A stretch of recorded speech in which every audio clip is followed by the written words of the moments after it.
Hi witchlings, it's Chaotic Witchant. This is editing me, so not wearing any makeup in my comfy clothes. Giving a disclaimer for this video. This is how I personally research and how I cross-reference. I've been doing it this way for a very long period of time. If you have any methods that may be better or you think it's a little off, let me know.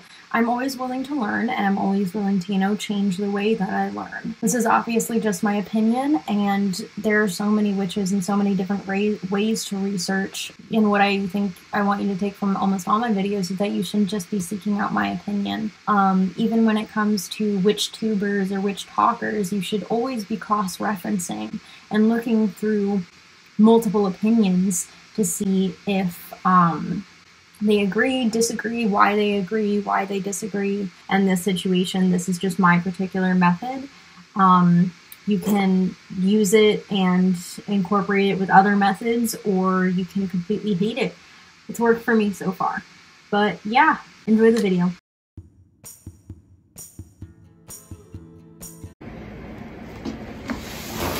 Today we're talking about research. This is one of my most requested videos. I'm going to be using a variety of sources to help me explain this. These are just my particular research methods. So there's totally, different ways to do this. I learned from the International Baccalaureate program. I was a very academic high schooler, and they really taught us how to properly research, review everything. It was so nutty. So I'm going from that. All right, so I'm starting on my resource document, and that's how we're going to start this. So on research, I am going to be starting with my resources for beginner doc, which I always have linked. So as you can see, I have a bunch of places listed. I have places to get books and PDFs, where you don't support prison labor, because we don't support Amazon in this house, mythology and historical resources for books, cultural appropriation and the colonization of witchcraft, Black and Indigenous owned businesses, witchy bookstores and more, protection, warding, grounding, meditation, banishment, divination, binding, cleansing, etc. And these are just some books, and then I have books to stay away from as well. So I'm going to take you through kind of how to do this, because I've given you the resources, but I haven't told you how to research. So I'm going to start with, let's use meditation. No, can you go to this? Wait, I have to, all right. So this is one of the first things that I talk about. This is just a meditation for beginners, 20 practical tips for understanding the mind. So this is a really great resource. This talks a lot about meditation. It talks a lot about what you should do during meditation. And how do I know it's credible? Let's start there. So to Headspace. Headspace is a brand. So it's a little more, this is actual exercises, which is why I chose Headspace, and some of it you have to pay for, some of it you don't. If you look at kind of this article, how to meditate and meditation for beginners and what is meditation, they contain a lot of the same information. It's a lot of the same techniques. It's a lot of the same kind of basic stuff. And when you have 3 or more resources all kind of repeating the same information, that's when you're like, okay, this may be legit. Psychic Witch by Matt Oren is on here as well. He is a very credible author. Every single witch I know has read his book and loved it. And that's kind of how you know that a book is very credible too. Protection and warding. Okay. And let me just say that Google links or Google resources are good, but books and research papers are better. How I vet my Google links is basically kind of what I'm showing you right now. Is you have a bunch of information on wards, spatial, charging, clearing. Where'd it go? Where is it?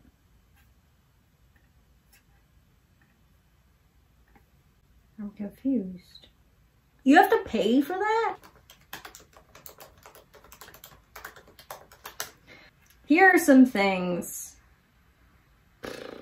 that you want to stay away from. Because so if you're looking at the words like basics, I personally like this, and this really helped me. Amino isn't always great. That's why you want to double check your sources. So I have, so there's one here on wards, on protection, and these are the basic wards.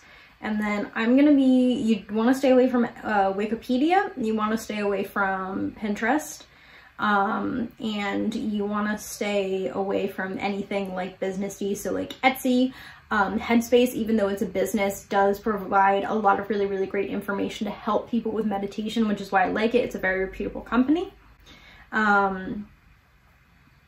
Here's glasswitchcottage.com, and you can see Iron Glass. She's a mystic witch, defend the keep, warding, and home protection. So this is her particular method. The kind of like visualization she's talking about, the chanting, enhanced home warding. She talks about black tourmaline, cleansing stones, other techniques, witch bottles, evil eye, witch balls, salt. You can kind of find the same information here. So here is cursed bottle, witch's bottle is listed here. Energetic is what that shield stuff is. Natural land. So that's a really great source. Even though it uses very particular techniques, that doesn't mean that it's wrong or incorrect, because it's like, imagine a Venn diagram. You have information on one site and information on one site. If the information is very, very lined up, in between that is what you want to start with, and then you try and see what works for you. Go away, Pinterest. Protection against witches. Elven witch. Crash course in warding. Ooh. Oh, I've used this. I love this site. This talks about almost the same kind of basic warding as Amino does. Your protective energies, this is spritzing ward, incense and ward your space. Why do we go to the right?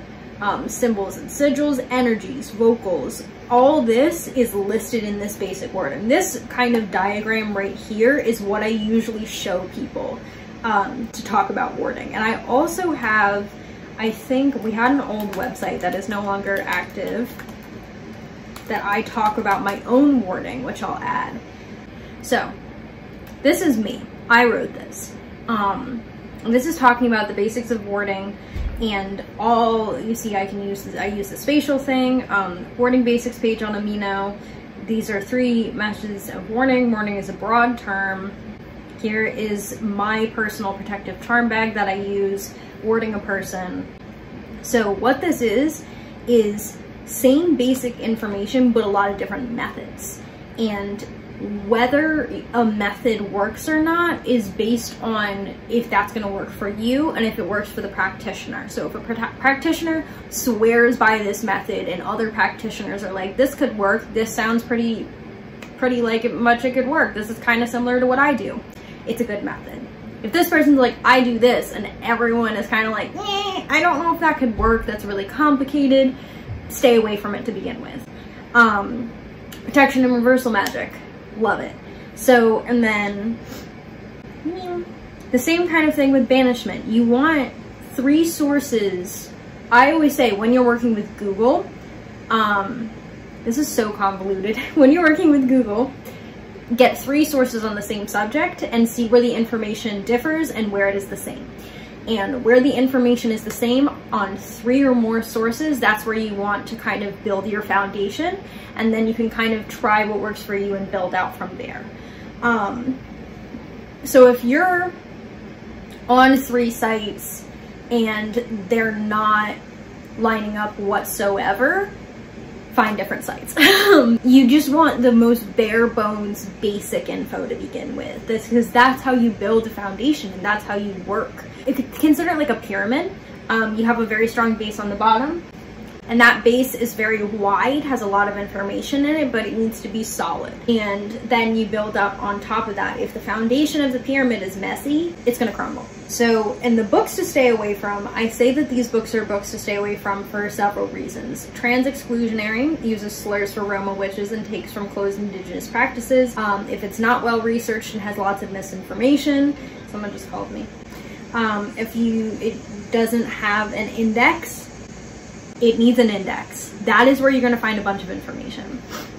So like I said, you're gonna have a Venn diagram of info. 3 or more sources, and in the middle, where all of that information is very, very similar, is the same, that's where you wanna start, and then you can explore different like parts of it from there. But you need the base kind of understanding of it. So these words are all kind of using the same, talking about sigils, talking about energetic words, talking about witches' bottles, talking about shielding or energetic shielding. But the most common ones are witches' bottles, sigils. I use protective bags. Yeah, sigils. And warding is talking about incense warding, and the word basic here does not mention incense. So you want to look up, sigils is kind of a good place to start because that's mentioned on all 4 sites. So you can start there and start looking into warding of sigils. And from there you can branch out to different aspects of it and find different sites. And my thing is always, if you really can't find a source on something, like you really can't, you don't know where to look, you've tried a bunch of websites, you've tried a bunch of books, ask someone, ask a friend, because I assure you they have something. I also use research articles for my historical studies. These are kind of very baseline Google documents. Do I think that you should only use the internet? No. Do I understand that sometimes that's all people have access to? Yes. That is why I say always double check your info from your sources. I don't care if it's do it from a book, do it from a person, do it from another website. That's how you're going to research properly, is double, triple, quadruple checking your information that you got from a site with other websites and a book and a person, because you want to make sure you're getting the right info. And I have stuff written down in my grimoire that's no longer accurate. You already know I am an advocate for exploring a bunch of different pathways and dabbling, as long as you're respectful of the culture. That is, I think, fantastic. Dabble, learn about everything, but make sure you treat everything with respect. Imagine it as if it was the only thing you knew, or your practice, or something that was very dear to you. You don't want someone coming in kind of smashing a bunch of pots and pans together, being like, ah, teach me. You want to be quiet, unless you're really serious about it. You just kind of want to gather information, you want to research it, you want to observe, etc. So that's kind of my basics for internet. Ooh, I think I also have places to get PDFs up here. Yep. PDF, free PDFs. This is a $9.99 subscription. This is Etsy, sometimes as books. Abe Books, Catland Books in the Crooked Path Shop, and I think Alibris. It is Alibris. I'll add that too. And so these are books that I've used and found very accurate to my practice. My friends have used and found very accurate to your practice. Books that the general public and general majority of the public seems to enjoy. And that doesn't mean that if a book isn't really well known or really well loved, that it's bad. It just means that its target audience was maybe a little smaller, or it didn't get enough attention. The publishing world is kind of messy.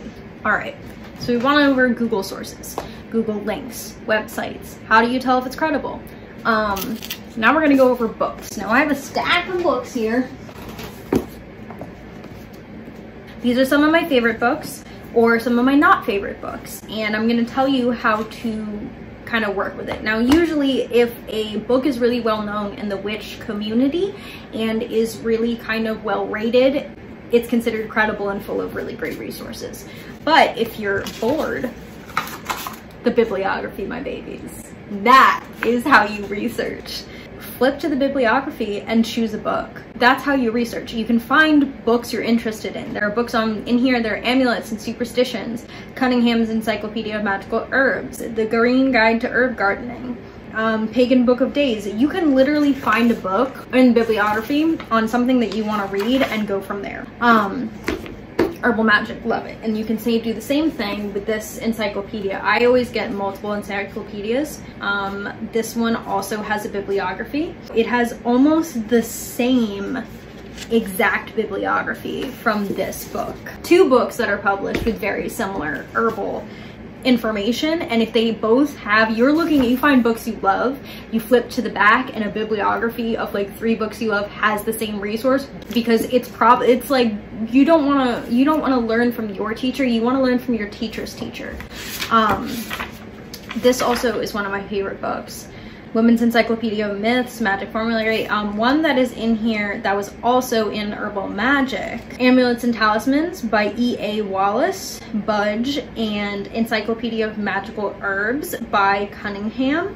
And I believe in here, Amulets and Superstitions, Cunningham's Encyclopedia of Herbs. There's a few other ones that are kind of in there. And now I have the complete book of Incense, Oils, and Brews by Scott Cunningham. This looks like recommended reading. So the thing with, oh, here we go, bibliography. Even Cunningham is a bibliography, and we consider him like a reliable source with a lot of information. This is a product of personal experimentation, which was based on suggestions by friends and teachers. But we have Henry Cornelius' 3 books on occult philosophy, Album of Fragrance, occult philosophy, Magic of Herbs is in here. Magic of Herbs is also in these 2 other books, so get the Magic of Herbs. There's a lot of really amazing, wonderful little gifts in the bibliography section. That is where you find the books that are going to really propel you and help you forward. Because if a bunch of different books are sourcing it, it's considered credible. And then I'm going to be using my Italian witchcraft book, which is considered a controversial book because it focuses very mainly on Wicca, and it's not really like, so here's the index. Let's see, selected bibliography. The reason why this is considered controversial is mostly because Italian families really keep their practices secret, and you have to learn it like it's passed down, so having a book about it is kind of weird. It's helpful for those looking to re-explore their heritage, but it's not exactly, it's just strange. And it's controversial for other reasons too. I much prefer Italian folk magic, which I didn't bring down with me, but I'll be looking at that bibliography as well. So down here you have Occult Philosophy of Magic is showing up again. You have some mythology books, you have Old Religion, Roman Paganism, Folklore by the Fireside, Text in Context of Tuscan Veglia, Celebrating Italy. Some of these are dated to 1994, 1971. Yeah, this is like great. So basically what you can do is, if you're looking for more books, flip to the bibliography. That's where you're gonna find it. And like I said, you can tell if a book is reputable based on A, whether they have a bibliography or not, B, whether they are considered very well known in the community and have a high rating, and you can kind of go from there. If, oh, you talk to, because I bought quite a few books where then I showed people and they're like, oh yeah, don't get that. Like the witch, trust your friends, trust the witch community. They know what books are good and which books are reliable, because we read everything. That's how you research. So that's my stack of like books there.